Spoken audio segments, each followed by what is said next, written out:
Campanelle with an E at the end. No, I know, Campanelle. Two Oh. L's and an E. Okay, let's go ahead and call the Anoka County Regional Rail Authority Board to order. And note that everyone is present here. We will consider item number 3, which is consider approving the minutes for the Anoka County Regional Rail Authority Board meeting of September 22nd, 2020. Is there a motion? Second. Motion by Commissioner Schulte, second by Commissioner Brasted. And any additions, subtractions? Seeing none, all those in favor signify by saying aye. Aye. Opposed? That motion passes. No chair's remarks. We'll move into item number 5, which is consider for informational purposes an update to the 2021 North Star Operating Grant Agreement. D. Thank you, Mr. Chair. Board members, Dee Goodman, Deputy County Administrator and Executive Director for Regional Rail. So why I wanted to bring this item up today for informational purposes is in our last meeting, we talked about the whole operating cost for the North Star grant. At that time, the Met Council and Met Transit was telling us that we would be expending about the same amount that we had the previous year, which was $6.7 million. Since then, COVID has hit. They have reduced the operating down to 2 trips a day, 2 down, 2 back, with no weekend service. We did have a meeting with them, and during that meeting, we expressed that we were interested in having our dollar funding go down in the operating area. They did send me a new grant application for the request of operating North Star in 2021, and it has gone down. We were looking at before of approximately 6.7 million. They have reduced that down, and I think a slide should be coming up soon. There we go. It's like magic. You can see before we had thinking we were going to be expending about 6.7 for operating, and now they've reduced that down to 3,061,531, with the idea that they will be keeping the 2 and 2 trips down and back and no weekend service. So their grant request has been reduced.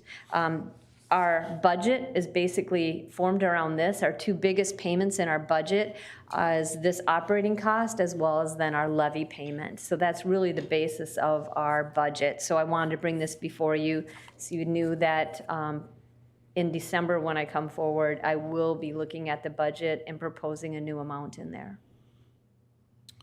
Okay. D, our levy remains the same though. Our levy does remain the same because this operating cost is really just offset by the transit tax we received. So the less I need, the less we use of that. So we're able to transfer more of that transit tax over to other departments like highway for their projects. Okay.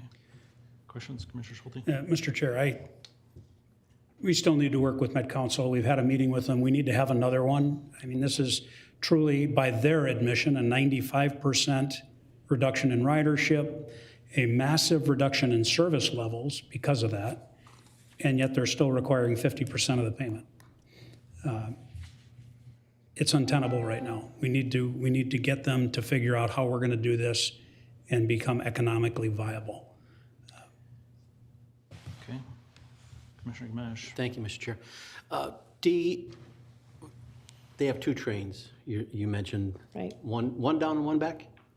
2 trips down, 2 down. trips back. Okay. And the normal routes used to be 5? It used to be 5 and 5. Okay. And then we had weekend 2 and 2 each day. Okay. So they're probably looking at it. They're not looking at the 95%. They're looking at how many trains they're running, I suppose.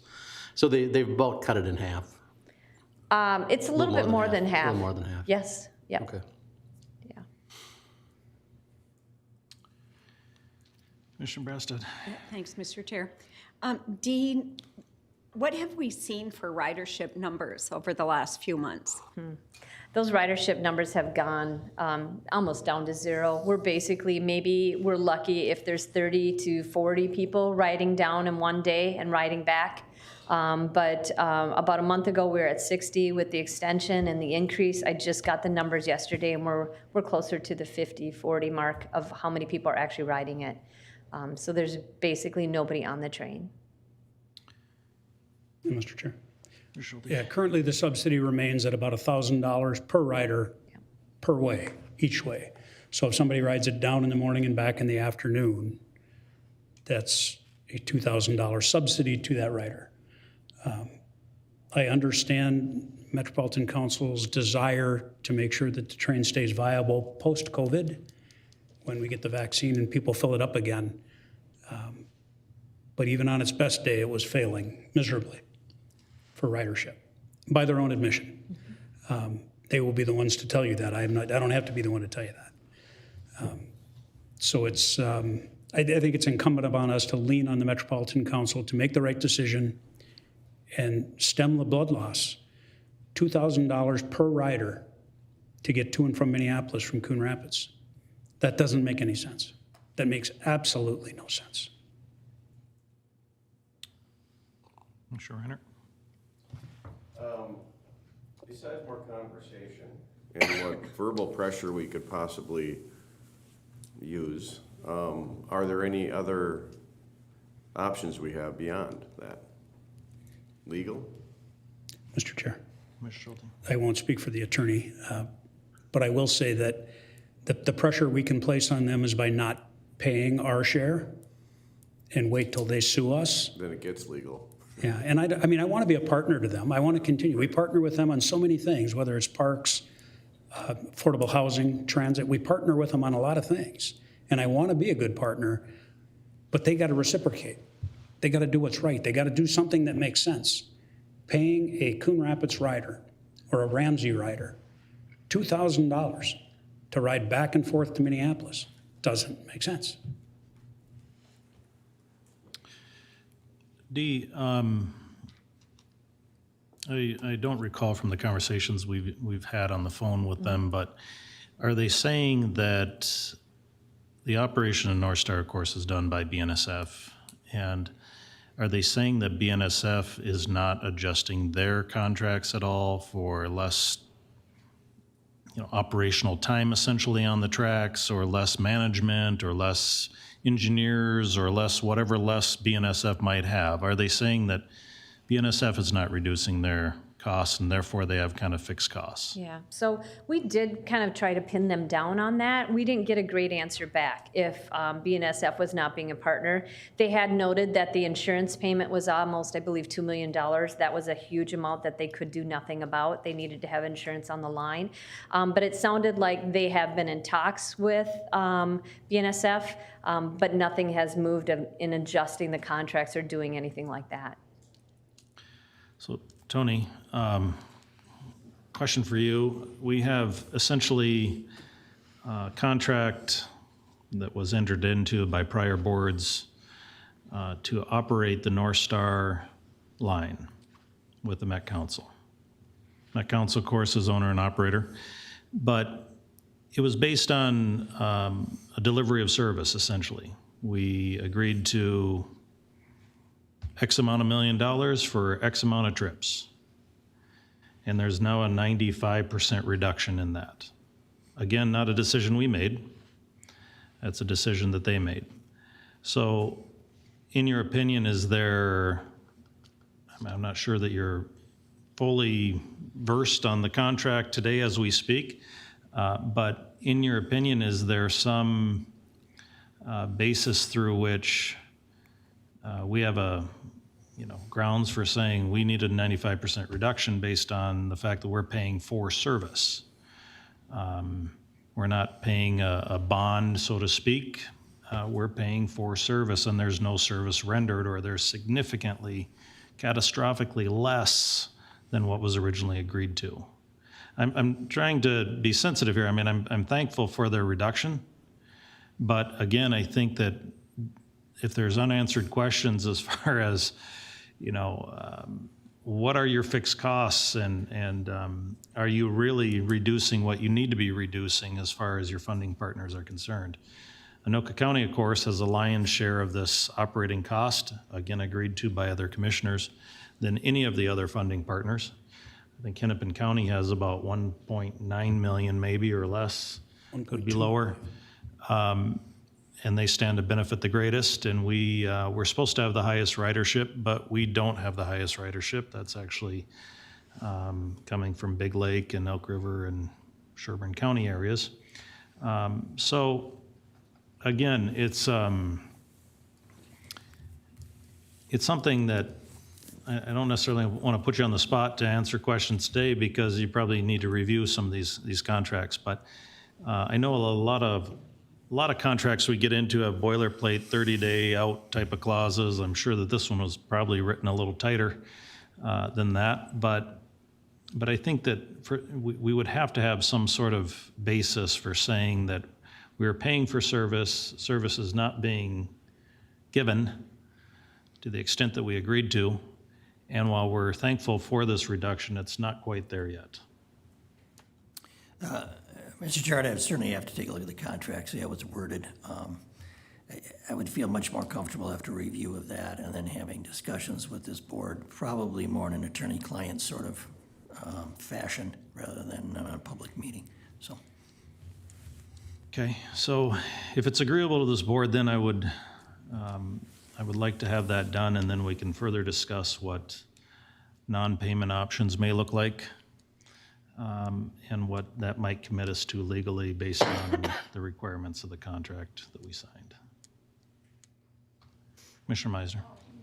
What are other counties or stakeholders doing in their conversations? Do you know? We had a telephone conversation. There was 30,000 foot, conversations. Yeah, we really got to look at this. I think other counties agree. I mean, no one can disagree with the fact that the line is, 95% down. You can't call that a success in any day of the week and twice on Sundays.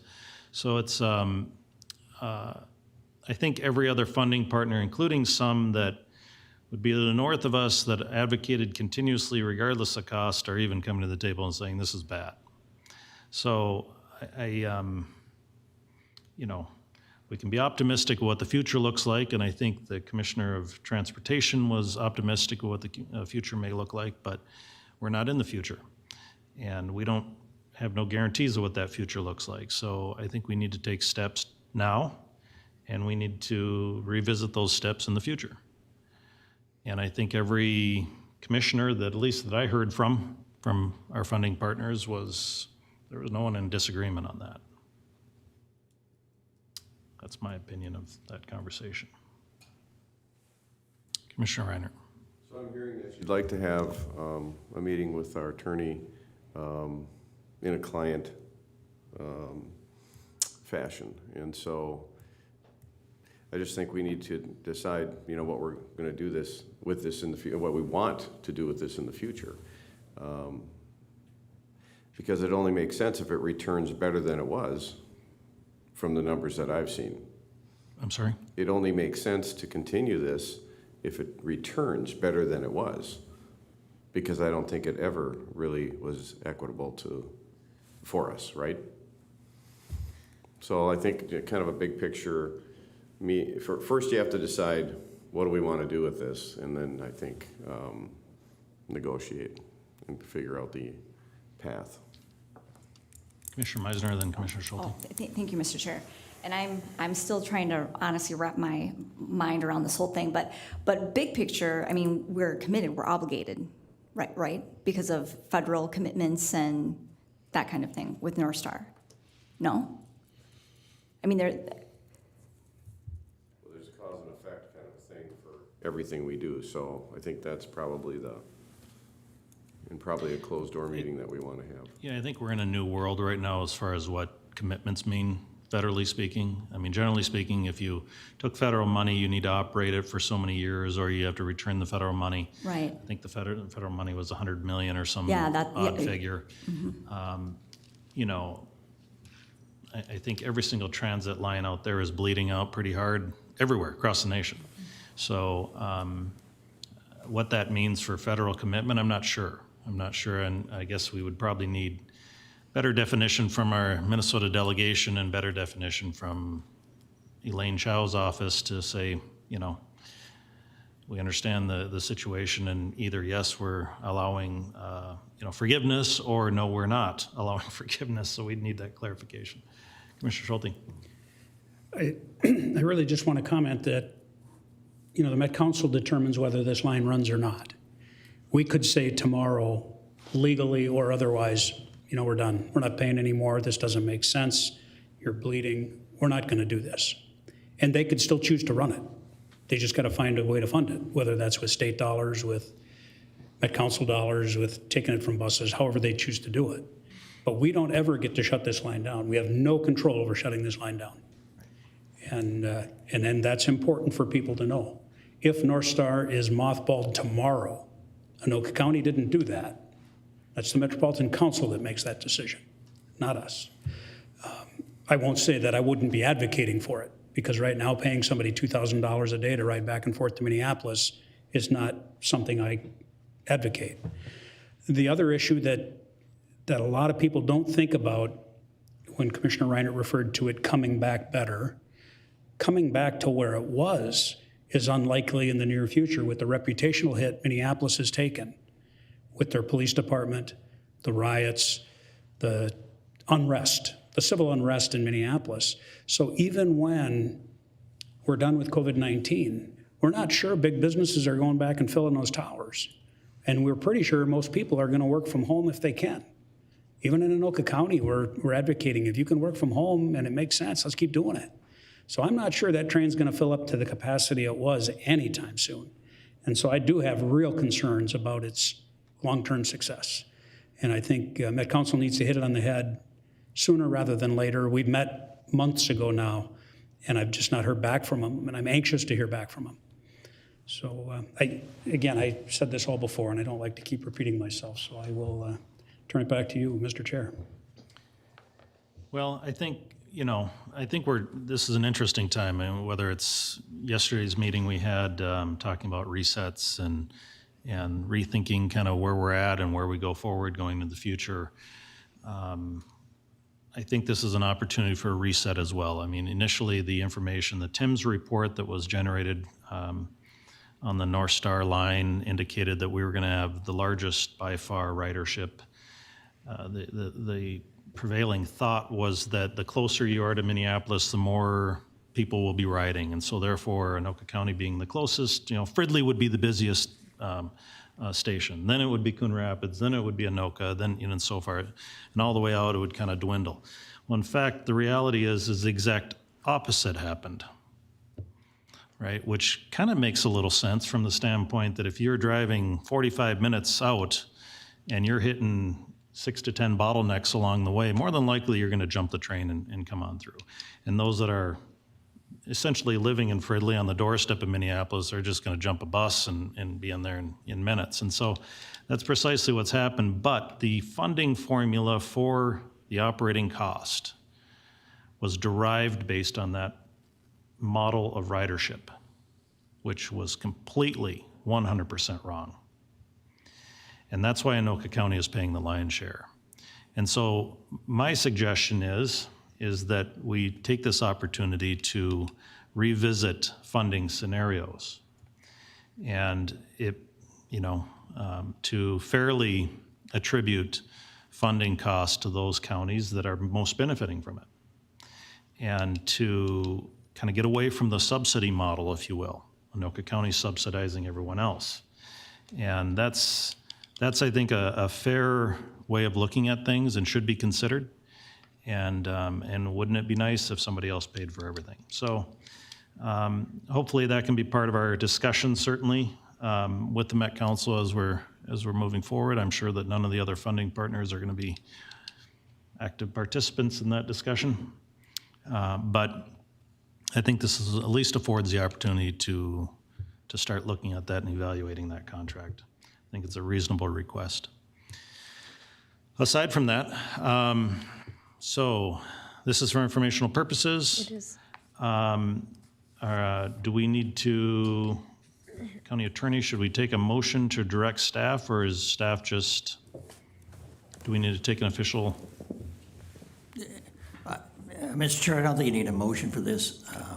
I certainly have heard this board this morning. I certainly will direct the attorney who is the Regional Rails attorney in my office to begin this discussions. One last question for Dee. When is the payment due? Well, we are still holding our third quarter payment, and we will be holding our fourth quarter payment. Okay. They do invoice us by quarter. We usually sign the budget in December, and then we make our first payment after the first quarter. So it's up to us when we want to pay. Okay, so maybe sooner rather than later, and then we'll have better direction on that, and we can proceed, so. Okay, very well. Thank you for that informational item, and if there is nothing else to come before the committee, we will stand adjourned. Thank you.